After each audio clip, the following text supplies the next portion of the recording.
All right, we're here with Tennessee Jet. Where are you coming to from?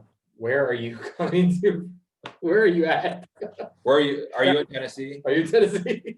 I'm actually in southeastern Oklahoma, Hugo, Oklahoma, right on the border of Oklahoma and Texas. I moved back. My wife and I moved back from Nashville about 4 years ago. So we've been out here enjoying the country living. How did the name Tennessee Jet come about then? I started playing as a one-man band, I guess about 6 years ago.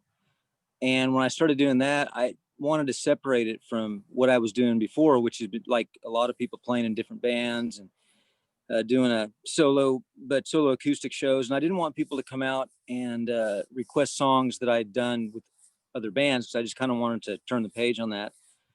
And so I wanted to come up with something that would kind of separate me from the art. Because I think these days, a lot of times the people get so hung up on the person making the art as opposed to actually like listening to what the art is telling them. And so I kind of dig the idea of having a moniker. And so I was living in Tennessee at the time.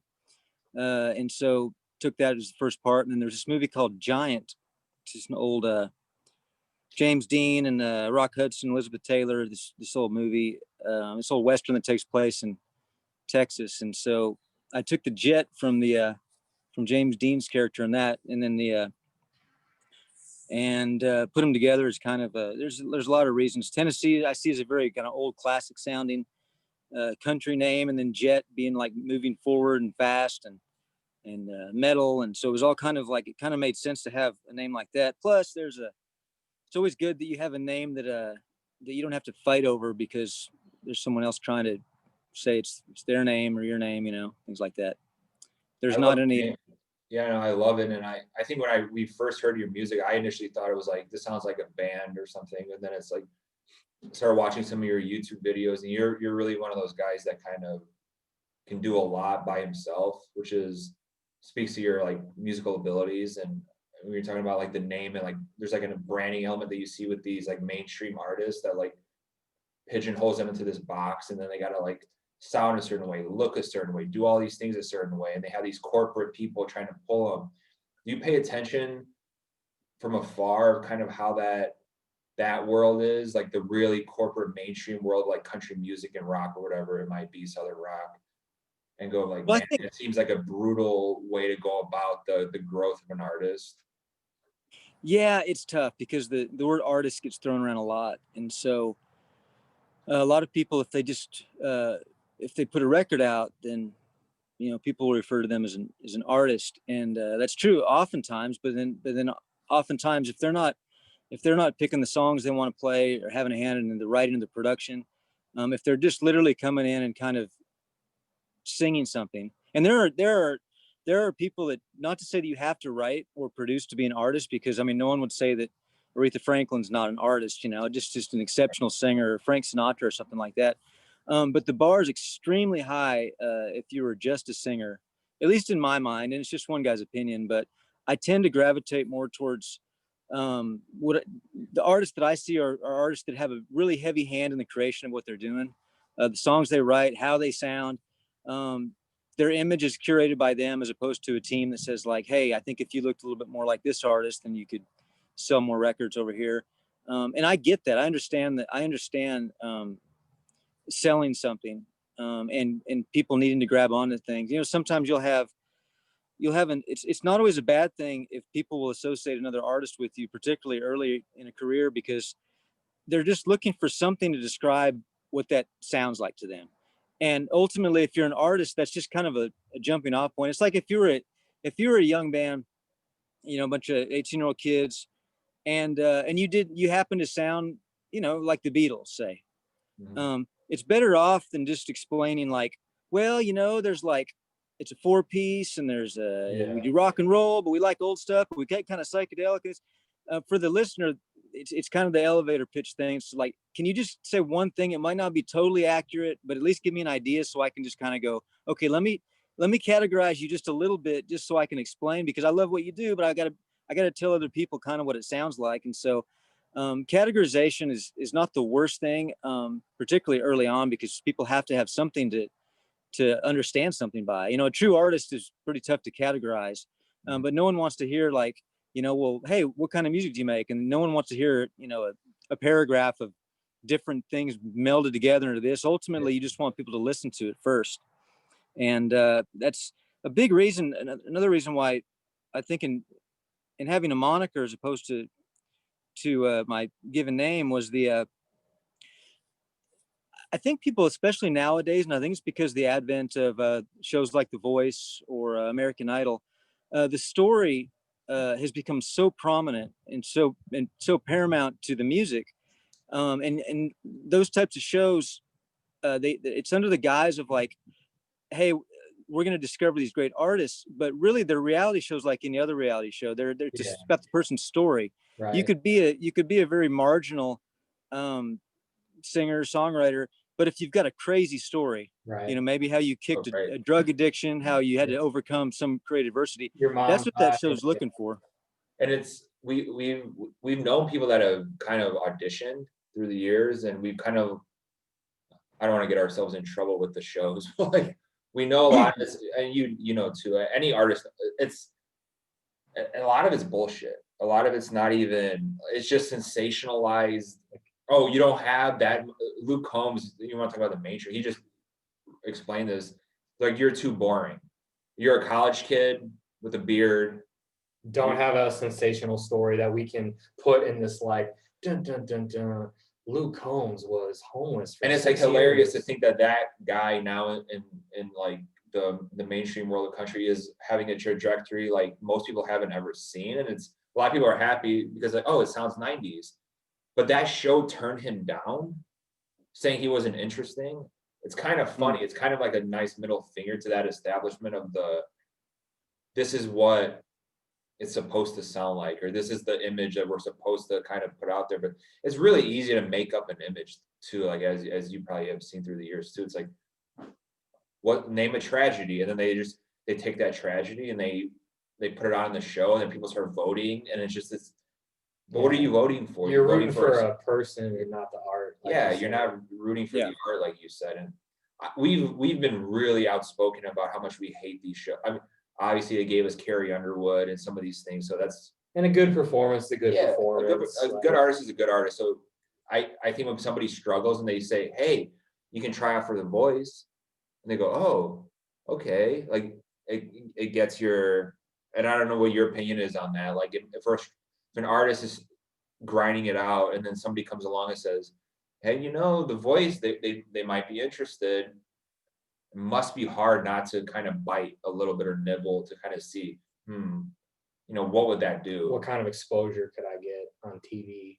But I can't stand the way it's portrayed on the shows. Like, it's just not my thing. But well, you're absolutely right. I mean, it's a television show. It's a reality show. The story is going to be, they're going to find anything that they can use and turn into something huge, And so it's like, and I don't judge people that go on those shows. And there have been, I mean, Miranda Lambert, yeah, Casey Musgraves on Texas stuff, like that, yeah. And particularly for a female artist, because it's just such a different road to get that type of exposure. So you certainly, I mean, I don't begrudge anybody for going on those shows. And in some people's cases, I think it actually might be the best thing for them to do. But I think there's a lot of people that are probably glad. I'm sure Luke Combs is glad that he wasn't, except on the show, and also it's weird. It's the path that, there are times that you have these opportunities where you can get there a little bit quicker.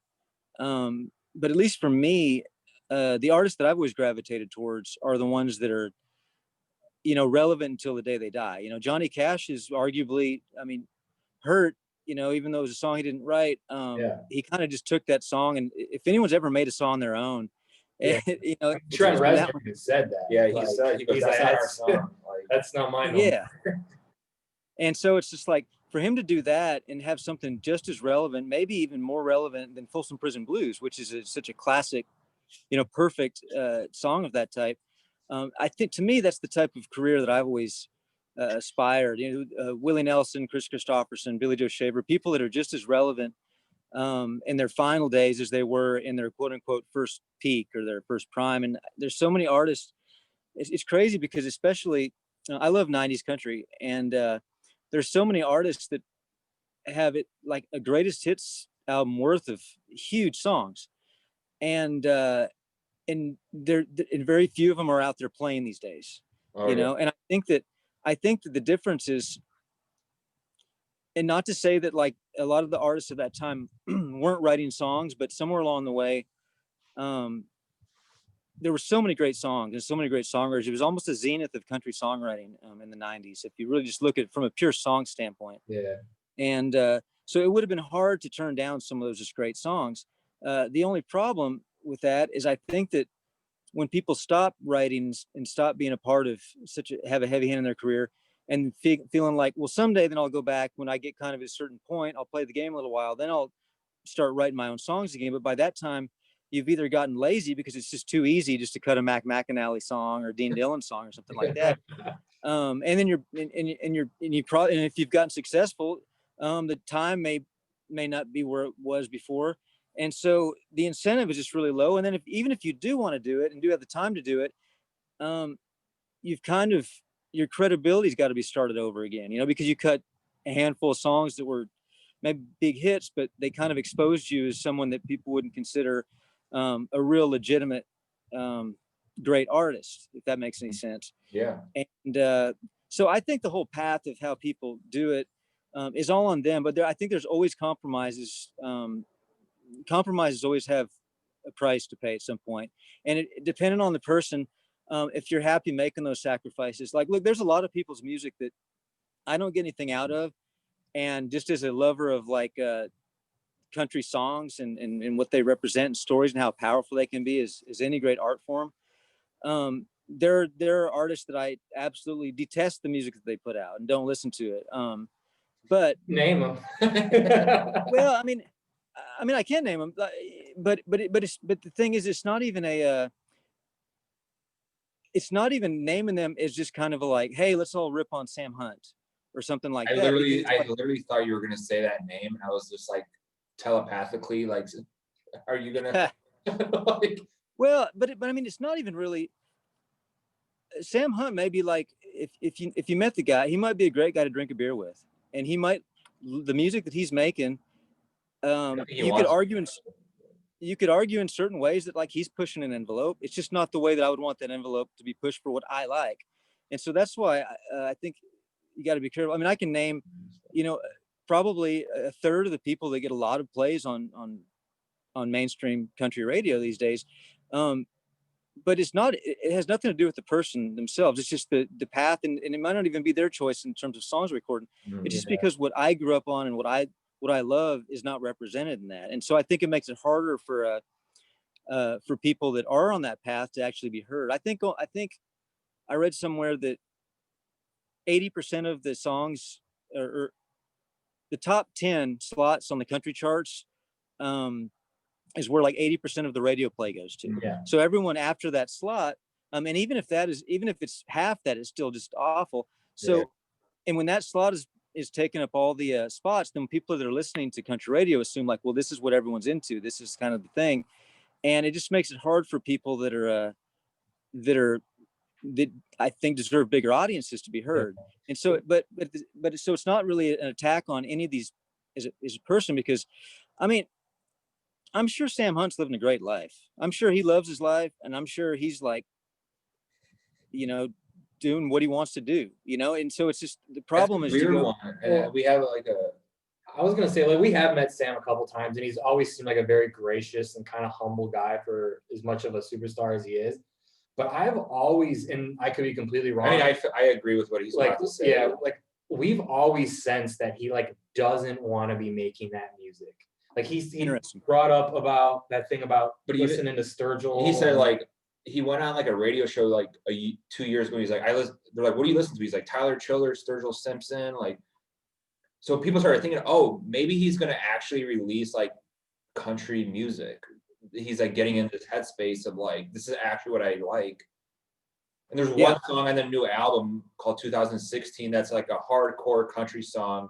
Starts the album. People go, oh shit, if this was a whole album like this, you have a legitimate person here in the mainstream that's like putting out country music. and he didn't do that. So a lot of people were like, everybody thought he was going to release, because all he's been talking about is like Sturgill and Tyler and all these people he's been listening to and stuff. Yeah. So people started getting like interested. Like even people that hate him were getting interested, thinking, did he turn a corner and say, fuck the number ones and all this bullshit? And like, I want to sing shit that I want to sing. I don't, and he didn't. He put the album on, and there's a lot of stuff that's just the same old like 8 years ago stuff, but the fame, you can almost sense with certain artists too, they get to a level of fame and you go, there's no way to get out of it. They don't want that.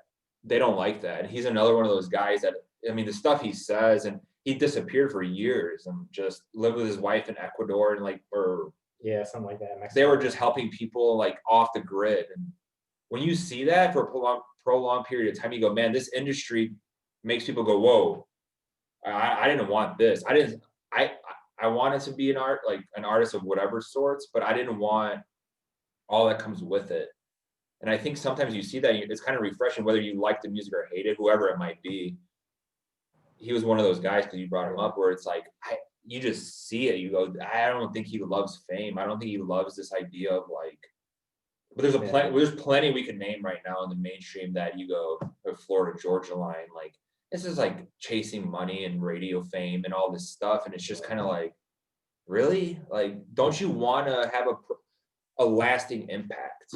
No, that's what we realized working in this industry from outsider perspective, because that's what we are, is like, no, a lot of these people don't care about longevity and don't care about in 10 years, what are people going to think? Integrity. They just like make a quick buck, boom, boom, boom, boom. And in 10 years, we'll be in our 40s, 50s, we're out of here. Like, and you're kind of like, fuck that, dude. Like, yeah, it's tough. It's to push back a little. And I just,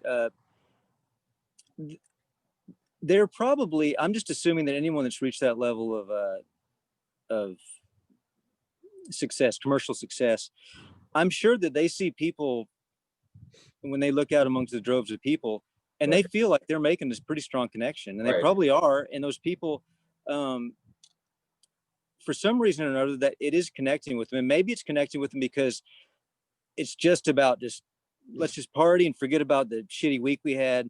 And, you know, maybe the alcohol is helping that. It's just, it's for me, I think that we're only here for, you know, what, 100 years, maybe 101 if you like drink red wine every night and like plenty of whiskey and you just good genes.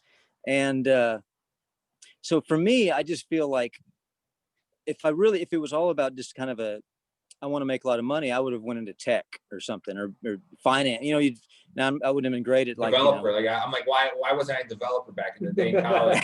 Maybe in marketing, I was like, I should have been a developer. Like, it would have helped me a lot more right now doing what I'm doing if we had that expertise. I hear what you're saying. Yeah, for me, it's just always been something that's it's just always been like a calling, something that I've just always felt like this is like what I want to do. And even if I felt like even if I didn't want to do it, I couldn't help but do it. And so I tend to take things and think of the impact it's going to have, what difference you're going to make, how you can actually. I don't believe that that the songs that the Florida Georgia Line are putting out, that anyone's going to know them in 10 years. And I don't think they're going to impact people's lives in 15, 20 years. I think they're going to basically be a very short blip of extreme success, and that ushered in kind of a genre that was not one of the highest points in the history of music. You know, that's my opinion. No, I think your opinion's right. I think you're. Now they may take the success of that and they might go like get super charitable and really change the world in a different way. It might not be the music that does it. There are a lot of people that make really shitty music that are great people. Yeah, that's a good outlook. That's a good outlook. And I want to point that out, because like, that's interesting. Nobody's ever said it that way. So it's like, yeah, you can hate and shit on people and like not like the music and think they're douchebags, and meet them and think they're douchebags, and you can do all these things. But at the end of the day, if they take that money and they do something with it that's pretty cool when they're in their 40s and they're kind of not touring anymore, like, that's pretty cool. You know, that's.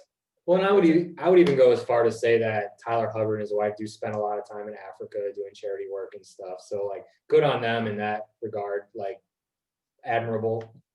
in every way. Well, I think a lot of the big mainstream country, for lack of a better word, country stars. I've heard great stories about, Luke Bryan, Thomas Rhett, all these people. And, what really kind of got me, early on when you're, it's easy to kind of have a perspective of like, you associate the song with the person. And I was at the Bluebird Cafe one night, just watching Paul Overstreet play. And he said, I'm going to play a song now that was a pretty big hit for me. It's just a stupid little song. And he played She Thinks My Tractor's Sexy. And I didn't know Paul Overstreet wrote She Thinks My Tractor's Sexy, and I'm kind of a liner note junkie, but it kind of surprised me. But in that context, with him playing it and people are just kind of sitting around at the Bluebird, as you do, kind of in that circle thing, it was just a fun song to drink to. It wasn't like this, like, hey, sex on the beach, like, really sultry, like sweaty. It was a stupid little song. And Paul Overstreet has written tons of, amazing timeless country songs. And so he's got a few songs he just pulls out that are just kind of like the humorous side. Maybe it makes that next one that's on the other hand or something hit even harder because you kind of like let your guard down. And so I really started separating, like, when people would like the song from the artist doing it, because right. Sometimes an artist that I'm not a big fan of will cut a really great song, or sometimes an artist that I really like will cut a terrible song. So I just try to separate the art from the artist, and never say like, oh, I hate that guy, because of a song, because you don't know the guy. Right. And if you knew his situation, maybe he gets off on the music that he's putting out. Maybe he loves that type of music, and just because he likes that and I don't, doesn't mean that I'm automatically just right. So I try to have a pretty open perspective. I mean, it's also my last record, my newest record, The Country. I mean, the kind of the predominant like line in it is, I miss you like the country radio don't play no more. And so I mean, I'm an old traditional country guy, so it's like I can have my spells like anybody, where you turn the radio on and then you're just cussing for the next 20 miles or whatever. But it's like but whenever I actually stop and think about it and put things in perspective, you realize, no reason to be so quick to judge. You can still find music that you want to hear. It's out there. And I think maybe nowadays it's kind of a renaissance for just great independent country music. I think it's a great time to be alive right now. Well, it's never been more accessible either, with like Spotify and Apple Music and the internet being so prolific, like social media. It's like, and you can find stuff very easily. You don't have to like, oh, what's the radio going to play? I'm going to go buy that CD. Like today, like it was 20 years ago. Here's a great example. Today, new Cole Wetzel album. We have some stuff going on. Garth Brooks. Oh, wait a minute. Most people don't have Amazon Music. Most people aren't listening to. Garth Brooks came out with his new album, Fun. Okay, the name, first of all. Airbrush Fun, like the album cover. Come on. You can't listen. Nobody's listening to it. Right. So, and I asked the songwriter, I go, listen, I understand Garth's always pointing to, and I want to get your opinion on this. That's what I'm asking. He points to the songwriters, like why he's not on Spotify, Apple Music, YouTube, and stuff.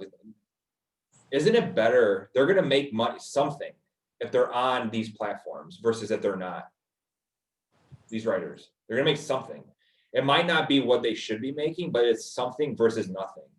And right now, it's like, just Amazon for Garth, his new album, and it's like Garth Brooks has a new album. Or you go to Target and buy the. And you go to Target, you buy like we used to do 25 years ago. It's like, isn't it better if he just says, okay, you know what? I'm gonna just put this out there on every platform and let everybody listen. Yeah, and just listen to it. And these guys and gals that help them write these songs, or whoever's on they're gonna get paid more if he did that. But he's not doing that. And they're not going to change the way they do things because Garth Brooks won't put Fun on Spotify. They don't give a fuck. They're going to go get Joe Rogan for $100 million. Like, they have the money. They don't care. What do you think? Like, it's a little bit of like Taylor Swift was doing some of this stuff like 7 years ago. And then even she gave in. Like Eric Church did it a little bit with Spotify. This was years ago. Everybody started realizing you got to just put the music out there. Let people consume it. I think Mumford & Sons. Well, then they'll buy tickets and they show up at your show. Didn't Mumford & Sons say, or Jake, it would combine a bunch of people. even if you're stealing our music illegally, we're happy. As long as you're listening to us, we're happy. Let alone like preventing it from being everywhere. Well, and the thing is, too, It's just frustrating. Garth is a funny guy, obviously. Garth is where's the bodies, all this crazy shit, but like everybody knows Garth Brooks. If Garth Brooks releases an album, you want to kind of hear it. Let me hear it. Like, yeah, okay, I can go on Amazon, I can buy it, I can do the whole thing. But make it. Most people aren't using Amazon for fucking music. Yeah, you know what I mean. I would. Well, and the thing is, too, it's like you get the people on Spotify, they find your music, they hear it, and they go, all right, I'm going to come to a show now. And then that's where a lot of money is made, correct? Well, yeah, the majority of revenue for an artist is going to be live performance and merchandising.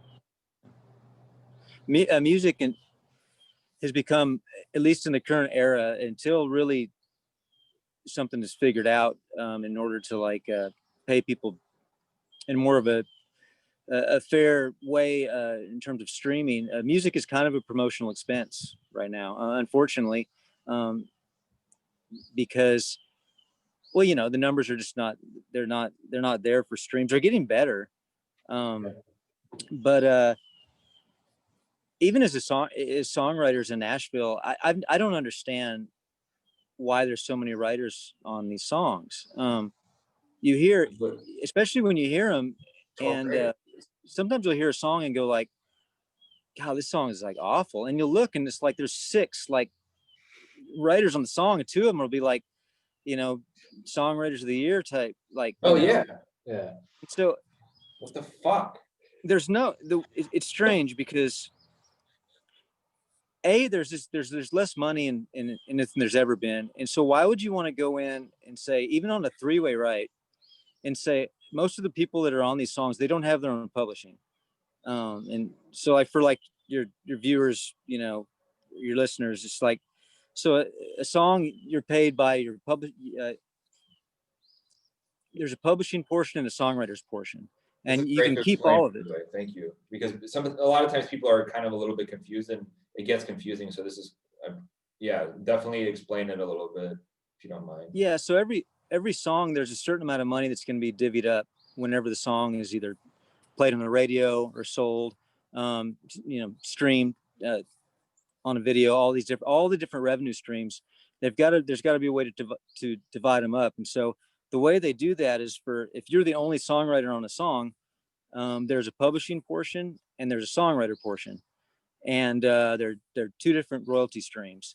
And oftentimes, whenever someone wants to have more access to getting their songs cut, they'll sign with the publisher, and the publisher will do a lot of the administrative stuff. They'll also pitch the songs around town. But in order to do that, they will oftentimes take that portion of it, the publishing portion of it. So then as a songwriter, you no longer have that revenue stream, which is equal to the songwriter stream, but it's just a different stream. Sometimes people will do partial publishing deals and keep a little bit of it. But for the most part, when people go into town, particularly like newer writers, they'll sign that away to a publisher, and in return, the publisher will work the songs, and they'll give them what's called a draw, which is like a little bit of money every month just to kind of help them not have to get a day job. To keep them writing full time. Yeah, and it's very low. It's not what people think. I mean, you know, starting draws, you can barely survive off those things, and they're not even really just like, and they're really just advances against future royalties in case the song were actually recorded. So in a sense, you're kind of betting against yourself. But these days, if you want to get a song cut, there's just so much competition, and now because there's so many people willing to co-write, it's become such a political game, because you might say like, well, why is there 3 writers on the song? You look at the writers and you go, well, this person's the artist, which that's going to be a good chance that artist might cut the song if they've got their name on it. This person's is connected because they're really tight with, like, you know, this organization over here, or like this camp of management that's like that has some great artists. Sometimes it'll be an artist. You know, a lot of artists in town have their own publishing companies, like Eric Church, Brad Paisley. I think they have Keith Urban. They have their own publishing companies, which is smart. They got a stable of writers. They can get songs, makes sense. Money in house. Yeah, exactly. And it'd be great to write for one of those things. If you write a song in that way, there's probably a really good chance that it's going to be heard by the person that has the company, you know? Yeah. And so it makes sense. But the problem is, if you think about that, if you give up your if you give up your publishing right from the get-go, you've already got, now you just have your songwriters portion left, and it's not very big, relatively speaking to what it was, because of streaming and album sales, how it's changed. And then you go into a room and write with 3 other writers. Well, you only have a third of the total songwriting on that song now. Hopefully I haven't made this too complicated. No, Trying to simplify it. But for every song, there's 100% of the songwriting portion. When there's 3 writers, you all have to split that. So it's like, so you're going in there and you have like basically a sixth of the song with 3 writers, and it's just, and you're paying back your draw. So it just doesn't make any sense. So there's terrible songs in a lot of ways, and there's no one's making any money off it. So it doesn't. The only person that's benefiting from it would be the artist or like the label, and it just doesn't make a lot of sense for the songwriters. So I think I would love for songwriters to kind of get back in that mode of like not co-writing so much, write their own songs and just fight it out. It seems like it'd be a lot more rewarding. And if you do co-write, keep it 2 or 3. You know, the whole thing of writing with 6 or 7 writers.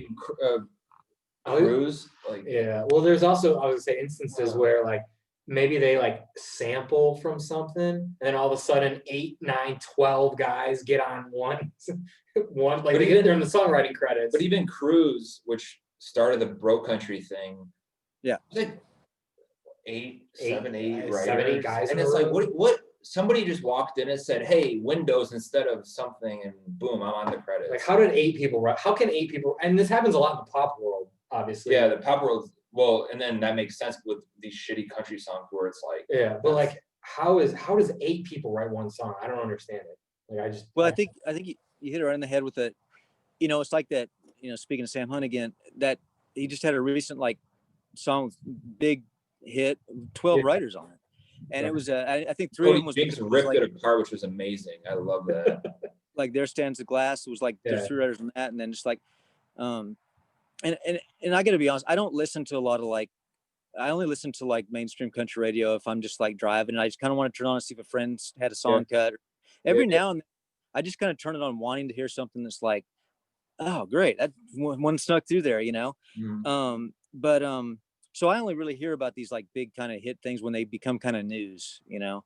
And so it's like, but I know that when I kind of realized that, like, you know, Nashville's probably not the place for me, at least from the way that the songwriting thing is happening, is I was writing with a friend of mine, and it was in one of those big publishing houses in town. I think it was at Universal, and the head of the it wasn't Universal, but anyway, the head of the publishing department came in, and he said, he's just kind of shooting the shit, and he goes, man, it's so hard these days to find like good like just lyricists, you know. He said there's great track guys and there's great hype guys, but it's hard to find this. And so I was like, whoa, hold on.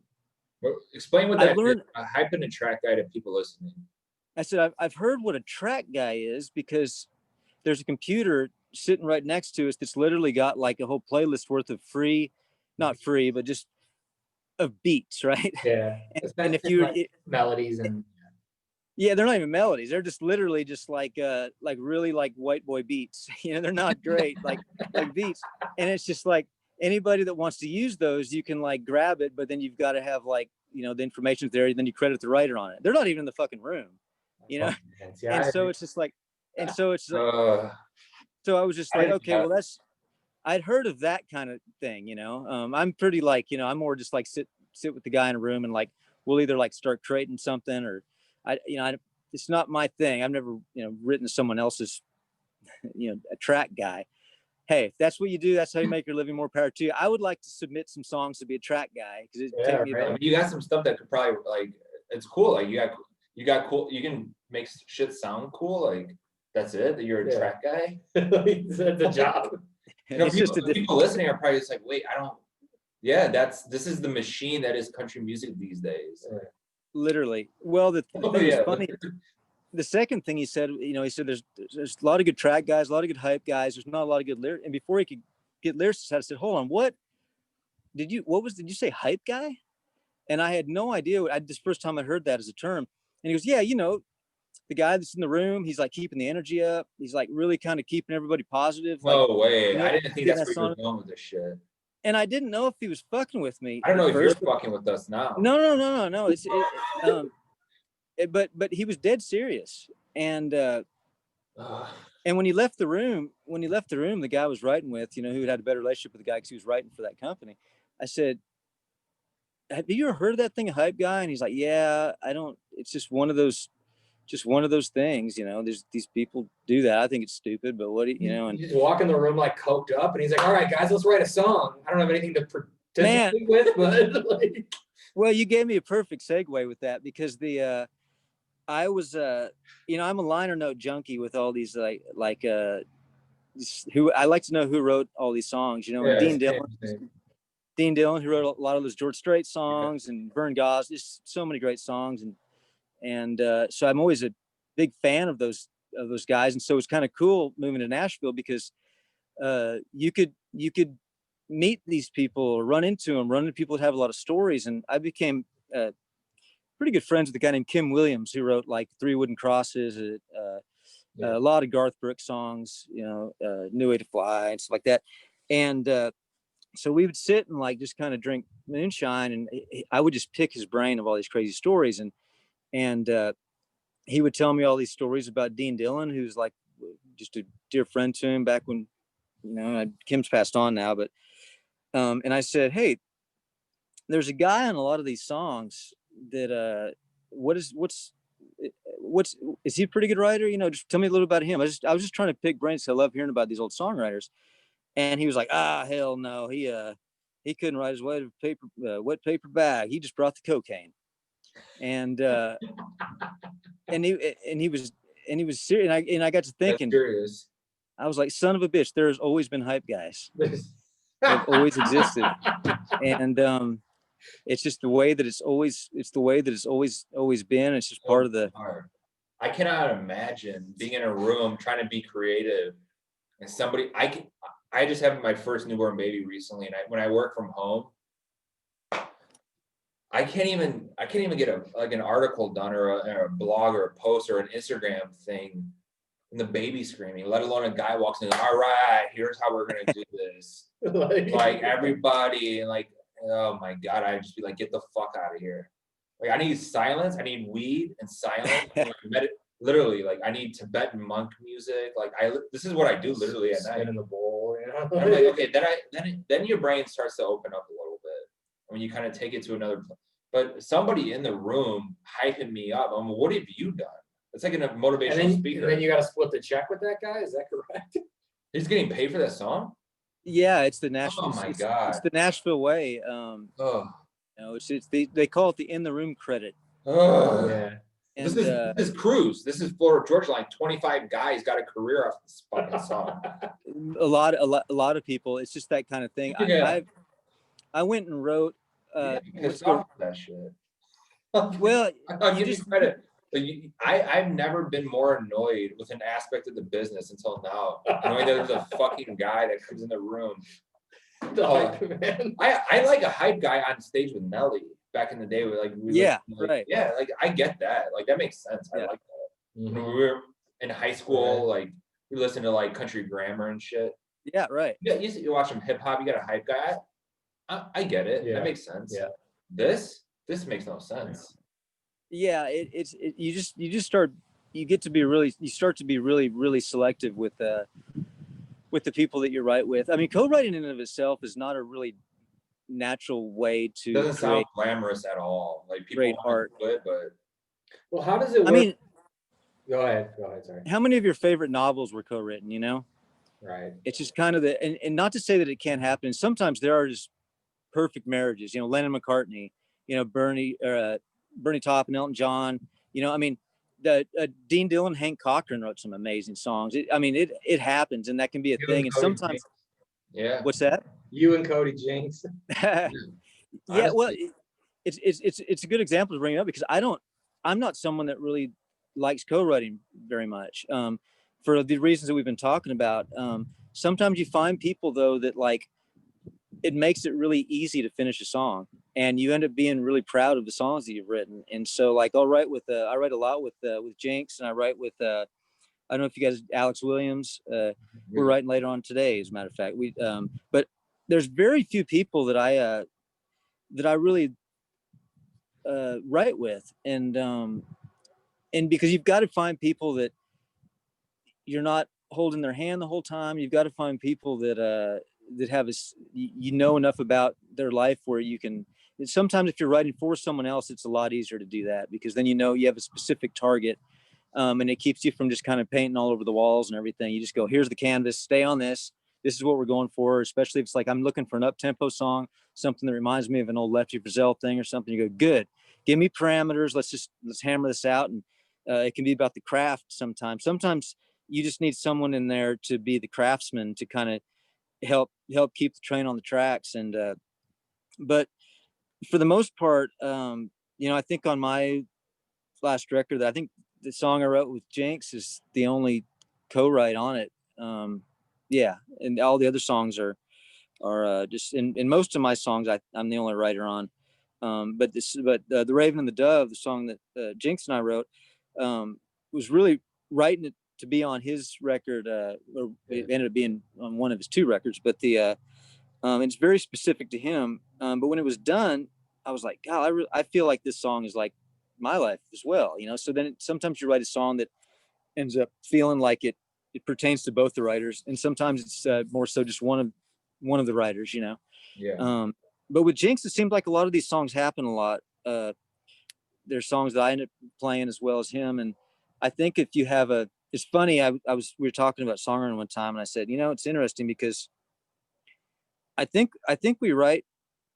It's so easy to write together because we have the same enemy in our songs. In my songs, the ultimate enemy is always the devil, and I was like, who's and before I could say that, he goes, yeah, I think you're right. He goes, my enemy in all my songs is myself.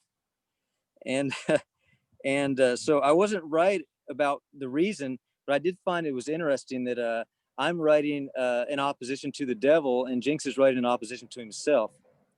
And but like, right, a little devil on your shoulder could meet in the same way, It can, yeah, because there's certainly the capability for great good and great evil in everyone. So, which is the Raven and the Dove, which is probably why the whole. Yeah, we love that song. We were listening to it quite a few times, and even listening to it before we kicked off with you. And Jinx is one of those guys that I think, and we wanted to ask you about the Poncho and Lefty cover. Yeah. That amazing cast that you have there, but like working with Jinx, and like these are the type of artists that I think we've become like so happy to see starting to get more like gold records. Yeah, people are realizing, people that were like, oh wait, like there's other shit out there, like. Yeah. And then when we posted Cody Jinx when he played at Red Rocks within the last couple of years, and he's like, what did he say? Like, people like me, like, don't play here. Is that the Red Rocks? We're not supposed to play here. And it's amazing to see that people are waking up to the fact that, like, oh, wait a minute, like, it's out there. It's really good shit. Like, the best type of shit is out there. You only got to do a little bit of work. You got Spotify, you got Apple. You can do anything to find it. It's there, and it's what's it like working with a Jinx and a song I cover like that with a bunch of folks, and Paul Cawthon's on there as well, and Elizabeth Cook. Yeah, it's got to be an amazing opportunity for you too. He came and sang on a cover I did of Waymore's Blues. So it was the second time he's came and sang on a awesome, by the way. Mm-hmm. Oh, thanks, man. Yeah, I fucking love that. Yeah. Really quick, I love that. Like, it was so like Nirvana-esque in a way, like just Jack White-ish. He had a lot of vibes from you all the time, but yeah, we could do a whole like podcast about the reaction to that song. It's been very interesting. Exactly how I was intending it to turn out, but it's definitely a very interesting. I've had some interesting conversations about that. When he came and for Poncho, it was pretty easy. I knew I wanted to have a pretty big cast on it. I wanted to unfold more like a movie, because you're not going to do it better than my favorite version. I mean, I would probably say I'm always my favorite version is always the songwriter's version, almost always. I think maybe the only exception to that is like, I think I like Jeff Buckley's version of Hallelujah better than Leonard Cohen's. Yeah. I would probably like Johnny Cash's version of Hurt better than I've heard Trent Reznor's before. Yeah. I prefer Johnny Cash's for what I like. Same. So I don't believe that like you're not going to do that. Punch on Lefty is as good as Towns, or you're not going to do it as good as the Willie and Merle Haggard version. There's some great versions of it. So the only reason to do the song would be as if you had something really unique that you wanted to bring to it. And for me, I was like, well, I don't feel like anyone's ever truly captured quite as much of the Southwestern thing with like the horns and like thing and element. And it feels like it could have easily been something that was on like the Highwaymen album with multiple people jumping in and kind of telling different parts of the stories. If it's kind of a timeless motif, you know?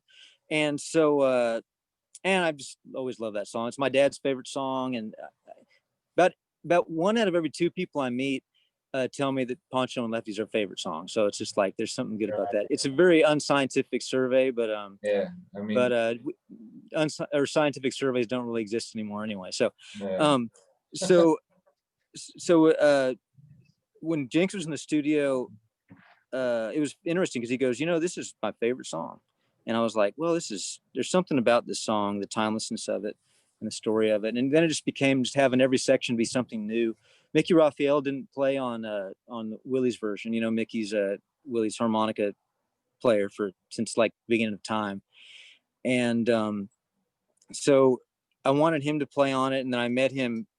I got to do a couple weeks worth of shows with Willie Nelson out at the Venetian in Vegas. Then we did a California run. And so I got to kind of like know the family, so to speak, you know. And what was that like to do shows with Willie? I mean, for someone like me and like the way you guys are talking, I feel it'd probably be a very similar thing. It's like there are certain people that like everyone knows about, but like we revere these people, you know. It's just like they're very scared to meet them, right? A little for bit. sure. Yeah. They're cartoon characters, you know, right. They don't really exist, you know. And so you're just kind of walking on eggshells around the camp, just not trying to like bump into anything or piss anyone off. Trying to stay. And so after the first night, or before the second night, after they I guess seen the show, they brought me back to meet Willie, and just right before he went on stage, and he said, hey, if you want to sing those gospel songs at the end of the night, feel free to step on up there. And I'm thinking like, well, I think I'll do that, you know. And so I got to sing you know, I'll Fly Away and I Saw the Light and all these old gospel songs at the end of the Willie show. And so every night you're just looking over there and you're like 4 feet away from Willie and he's looking at you and you're singing songs together. And you know, when the song's over, he's like, Tennessee, everybody. And it's just kind of a surreal experience because when you first start playing music, you know, these people they're like I said, they're like cartoon characters. They're just kind of like they're superheroes. And then you meet them, and whenever they're only cooler after you meet them than you thought they were before, it really just kind of gives you an example of the way you're supposed to act and the way you're supposed to be, and just the respect. And it's also the reason that you get so pissed off when George Jones dies and he doesn't really even get a tribute on an award show, you know. So it's all hand in hand, you know. It's just like that's why when people do get so angry about things and the way that country music has taken a turn, that's why. It's because the reaction to something that we view so positively, whenever the reaction is such a negative respect towards it, that's why we get like fighting mad for a second. You got to check yourself and not take it out on the wrong people. But I do believe that country music is an art form as powerful and important as any art form it's ever been. It's just as poetic as, you know, Blake, or just as like you know, novel as Steinbeck. It's condensed. It can be understood by people.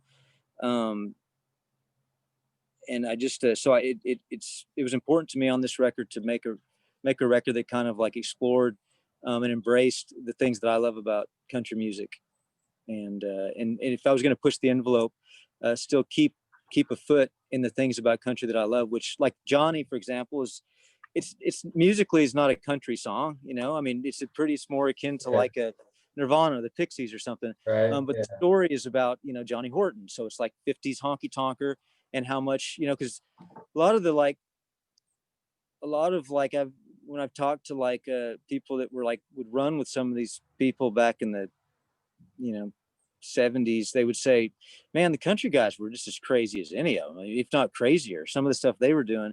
So the lifestyle might be more of a rock and roll lifestyle, and then the cameras roll and everyone's got a nice suit on, or you know, Yeah. and they're talking real polite and kind of doing that kind of hamstrung, you know, kind of hee-haw type, like aw shucks thing. And then the lights go out and they're probably like doing more pills than like Zeppelin, and you know, drinking until, you know, it's just so it's country music. It's you know, Saturday night and Sunday morning. It's that whole thing.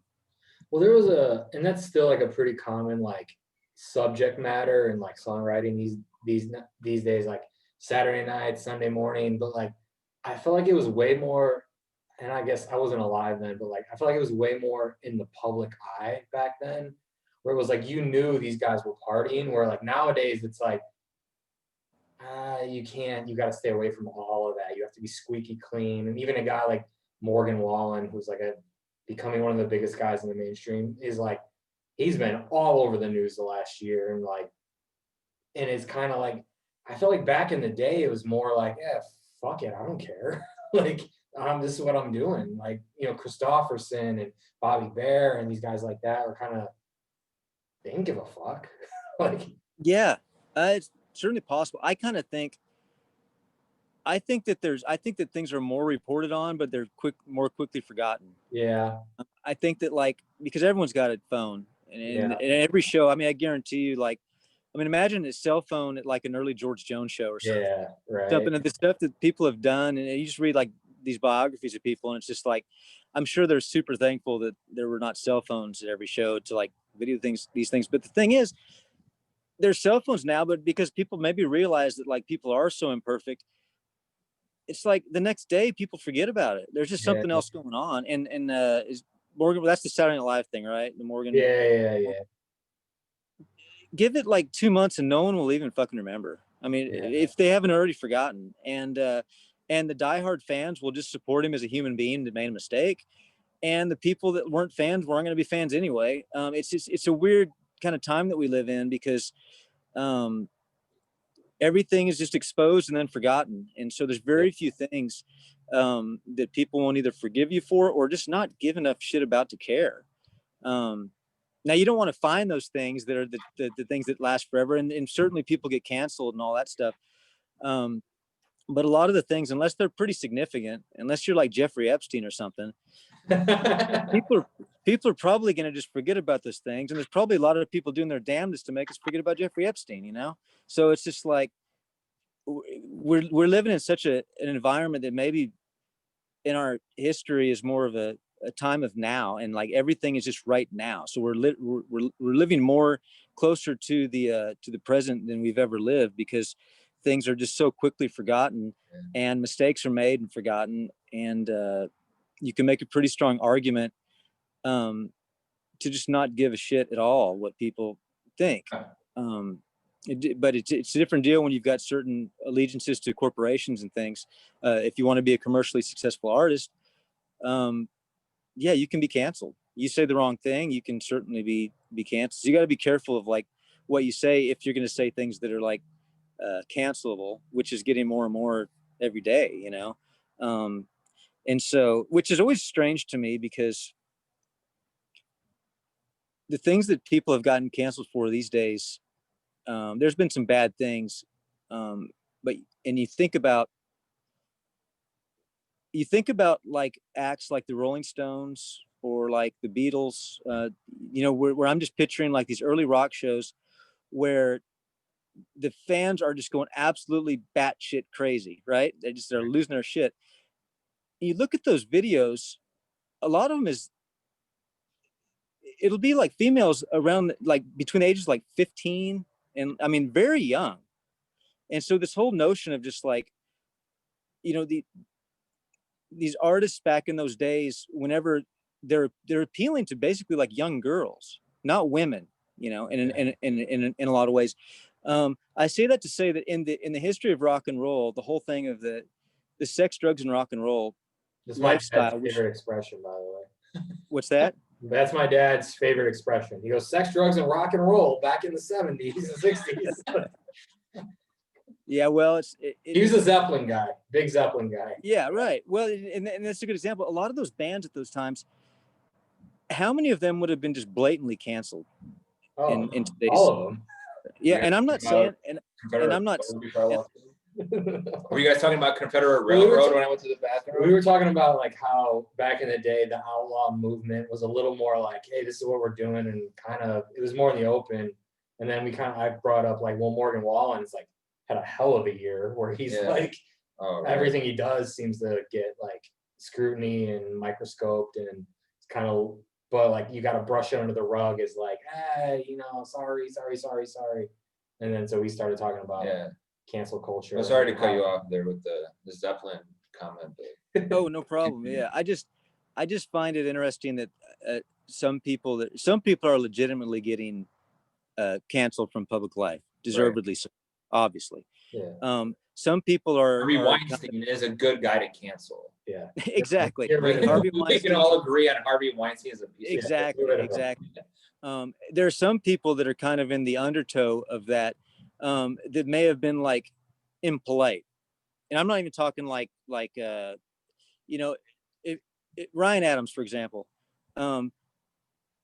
not knowing anything about the whole like video underage, because no one knows anything about that, because no one, you know, it's just the thing he was kind of canceled for was because he was like, they say used his the accusers say that he used his influence as a producer to like be cruel, or, you know, I don't want to like to be whatever, submissive, cruel, just not kind, to say things that maybe were misogynist. These are the accusations, right? I wasn't there. I don't know anything about it. I mean, you know, Heartbreaker's like my favorite record of all time, you know, right? Yeah. So it's like, but to cancel somebody for that, whenever there are people that I'm pretty sure did way worse things. You know, John Lennon used to beat women. You know, go look up Chuck Berry and see some of the stuff he did. I know these are heroes. Like, people love these people, and they don't want to see those things. Well, it's really easy to use power over people. Like for a guy like Ryan Adams, who I also agree, like a great songwriter. Some of those albums, I remember being in college, just like drinking my ass off and just listening to those and crying at 2 a.m, listening to Come Pick Me Up, kind of shit like that. And but it's like, it's really easy to use those positions of power to influence young, impressionable people, women in a lot of cases. And not the first guy, won't be the last guy to do that. But I think there's a measurement which you were talking about. Like, this canceling has been like just like a white line of you're canceled. No. There should be a level of like, wait, what did that person do? Trial by jury, so to speak. So like with this, like I didn't listen to Ryan Adams that much until I was, you know, and I saw this going on. That's just an example you brought up. Canceling though has taken a form of like, it should be based on like, okay, what did that person do? Okay, they're here, everybody's here, this person's here. Oh, this is bad, this is creepy. This is that guy was a drunk asshole one night. Instead, it's all become one thing of just like, you're just canceled, like it's over. And for us, like the Iowa Carson King. Yeah, right. That was the one. This kid that he better than took a picture during. He was just like, "Hey, send beer." Iowa State kid, like no, Bush. Iowa. Was it Iowa? Iowa State. Bush Light, like you know, like send beer money, and he ended up raising millions of dollars for the children's hospital. Maybe not millions, I should say almost $1 million, but like a lot. I think it was Iowa. We're fucking this up. I think it was Iowa, not Iowa State. Was it Iowa Children's Hospital? He was an Iowa State guy, but he ended up raising money for the University of Iowa Children's Hospital. but it was almost $1 million. And then somebody like dug into his tweets from when he was 12 years old or 14 years old, something like that. And he was quoting rap lyrics that had, you know, N-words and stuff like that. And like cancel him. A kid, like he was 13. And it's like he's raising money for kids with cancer. So then Bush Light's like, well, we're done working with him. And then people went after Bush and Anheuser-Busch, being like, you fucking scumbags. This kid organically just raised money for fucking Children's Hospital and this and that. And then everybody kind of rallied around this guy and it like worked. Like the cancel culture failed. It was amazing. Well, and it turned out he came out to give a statement before it happened though. Kid was smart. He's like in his early 20s. He was like, look, I said some stupid shit on Twitter when I was literally 16 years old. I'm sorry. Right. And then everything kind of just fell around. Like if people just own up to shit a little bit, be like, yeah, I tweeted some dumb shit. There's nothing to cancel you over. Like they try to cancel comedians. He was like, yeah, I fucking said that. Now what? Now what's your point? Now what are you gonna come after me about? I'm admitting I said it, right? If country music had not your style of country music, but in our opinion, like if country music in the mainstream had a little more of that accountability, be like, fuck yeah, I don't give a fuck. I said it. Who cares? Big deal. Everything is just put into this little pretty box. And I want to give you this little box with a bow and say, here, everybody. No, come on. I know that guy. I drank with him. I know what he says about shit. And you're gonna try to pass this on to me. I know what that guy is all about. Yeah. It does seem the answer. It does seem the answer to cancel culture. If you didn't do anything wrong, I don't know much about what you guys were. Sorry, I know that was a tangent, but it's a Carson King is his name, and you'll read about it. It seems like if you're getting canceled for something that like was just a human mistake, which I guess they're all human mistakes, or something that's unjust, it seems like the only way to defeat cancel culture is like you're saying, you would just admit it, or you just don't apologize for it. Yes. If it's not something that you did wrong, and because I think what I've seen is that oftentimes when people do kind of cower, it doesn't do any more good. It's just like they're canceled forever at that point. Yeah. They've just admitted it, and so it's just I just think that ultimately that a lot of the people that are doing like the canceling, I think it's a very small. I read something that said that like 80% of the tweets on Twitter are by like, 20% of the people that are on Twitter. It's just like it's a very few people tweeting a lot. And so it's just like those people are going to have such a bigger voice that is kind of this false sense of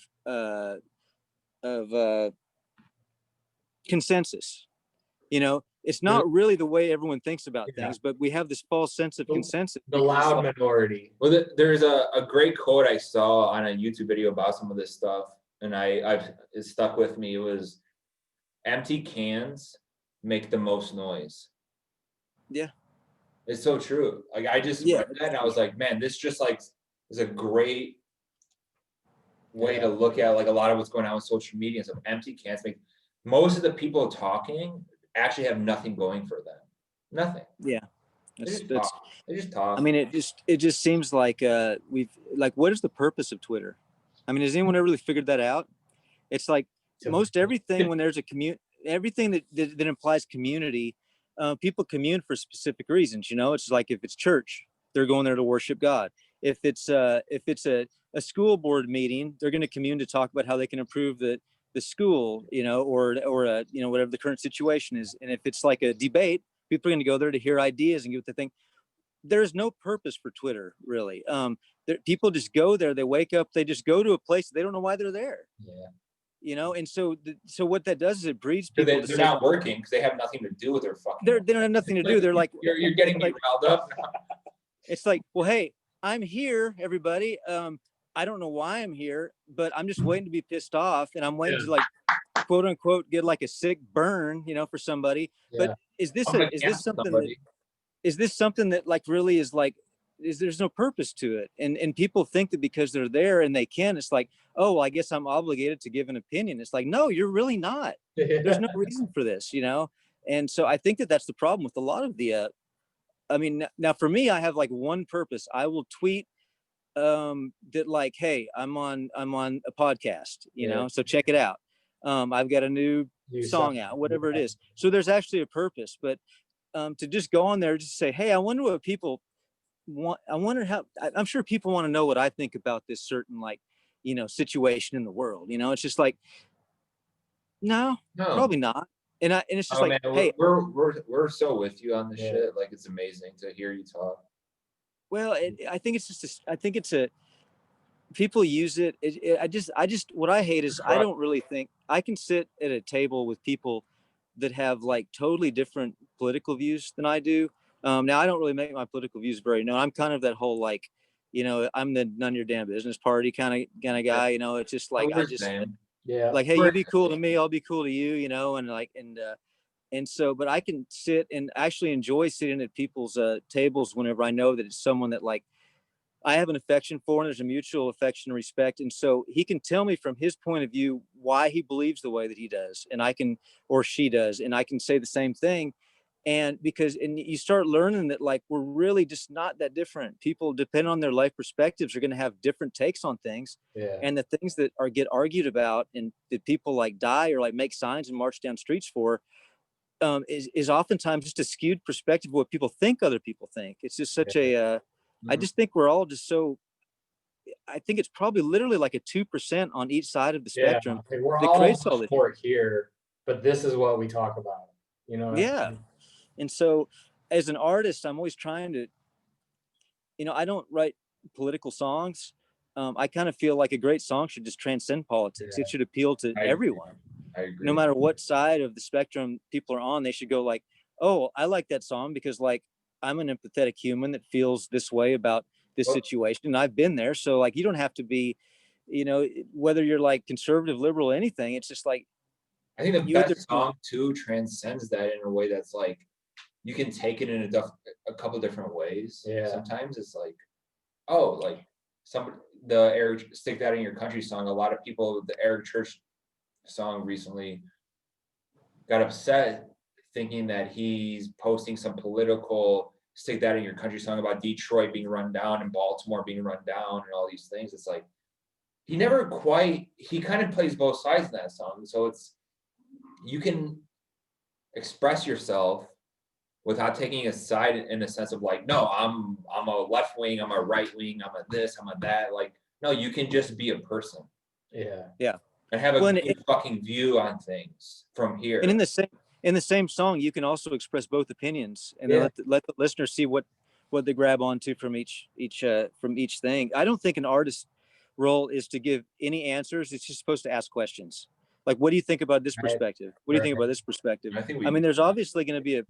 a purpose behind like why you make music. Like for me, I feel called to encourage people to like live their best life and to be creative and not be afraid to do things that other people might laugh at you for in an effort to like express yourself creatively. Like that's my brand, so to speak. Yeah. I say brand because it's just like if I had to describe like what I want to represent to people, because people don't really buy into what your even what your music sounds like, or like what your image is, or what your name is. They buy into what all that represents, which I know they kind of go hand in hand. The Nike swoosh represents just do it. Like you see the swoosh and you just think like, okay, it's encouraging me to be a better athlete or live a better life, whatever it is. But so you got to figure out like what you want to represent as an artist. For me, it's a lot easier to do that. Another reason for the moniker, because I'm like, no, this represents something. I want Tennessee Jet to represent, living your best life. Be creative. Don't be afraid. Take chances. Be fearless. We're only here for 100 years, so get something out of it. It's a lot easier for me to do that than it being out as my name, which is, the guy that, goes and gets the tire changed, during the day. It goes, just the boring old me, And so I think that like I take a really strong obligation if you're going to call yourself an artist, to really feel like there's something beyond just getting some songs, heard, or to make a little bit of money here and there. I think it's a really important thing, a very purpose-driven thing. Yeah. And we live in such a crazy time right now that I think a lot of artists have to like grapple with like, well, what is like my role in like this crazy time? And like for me, my biggest pet peeve is whenever if someone comes out with a song that I don't agree with, or I can knock holes in that from my perspective, if I truly believe that like that's their perspective, that's what they want to say about it, I can at least respect that song. The thing that's the problem is when you see the blatant pandering thing, Yeah. because then it's just like it's not. You know, I have a song called "Never Forget." It's about war related PTSD, post traumatic stress disorder, and but I've never served like in the military. But I wanted to write a song because I'm like, well, I write songs, and it's a cause that's like important to me. I think that like it's Right. soldiers don't get taken care of when we train them to be these killing machines, and they come Right. back and they're not given the tools to. Can you Hey, untrain go that? I back don't. to life. Yeah, just hey, go. Yeah, it's like, Yeah. hey, best of luck to you. And so it's just like I wanted to write a song about that, but I didn't want it to be this like blatant, just kind of like poor man's Toby Keith type, like wrong kind of thing. And so it was really tricky to not to make sure it wasn't pandering in any way, because it's just an easy thing to do.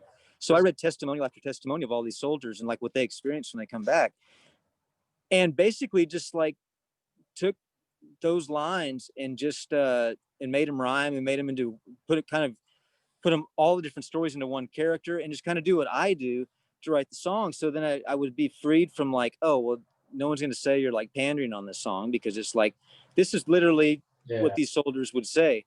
And so it's a tricky thing to like express certain thoughts, and I think sometimes you just got to go right to the source. And if you can be that source, you've got to be really careful that like it's coming from a place of not just like, well, if I put this out there, it's going to pander to a certain crowd that's going to like embrace me more. You're seeing that a lot on country radio. You'll see with like, oh well, if I really write this song about like this type of lifestyle, then like people are going to think I'm one of them.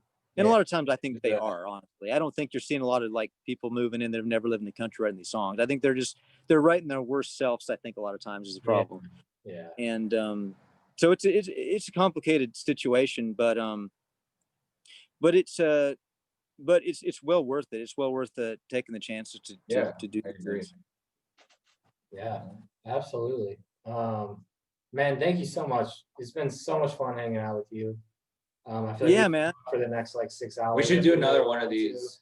I think it'd be fun to hopefully one day. I'm moving to Colorado next month, so I don't know if you ever go to Colorado, but eventually that's our new home base. If you're ever coming through, we should do this in person. Take some edibles, take some weed. Yeah, that would be fly to the moon and then record. Well, I've got the time for starters, and hopefully won't have the time for much longer. But at least as of right now, it looks like I'm gonna have the time. No, I appreciate the. Go ahead, I'm sorry. I was just saying I think we all want to see just live music. And we're just like, believe me. We know I think it's for you guys too. So I think it's a super important thing to preserve. Just live music is just such an essential thing, and I appreciate you guys. I appreciate this not being the typical podcast where you kind of just go through the same influences and things like that. It's cool to kind of roll up the sleeves and dig in a little bit and talk about some of these things, get in the weeds a little bit. So I appreciate the opportunity to do that with y'all. And yeah, absolutely. Cheers. Man. Like cheers to you. And like we're always about just like who we are as people and what's going on in life. And obviously that reflects in your music. And it's just been such a pleasure. Tennessee Jet. I think hopefully I know a lot of the people listening are gonna start to love your music. So cheers to you. And like, yeah, we're gonna do a shot of whiskey. And then... What are you drinking there? Jack Daniels sends us these taster things every now and then. These like things that are testing out. So I don't know. Want to do this? Pour some of that in here. Yeah, this is not a paid ad. but this one's supposed to be like a rum Jamaica thing. I'm like, I don't know. It tastes just like Jack. Kind of tastes like Jack Daniels. Nice. Well, cheers to y'all. It's good talking to you. Talk. See ya. Thank you, man.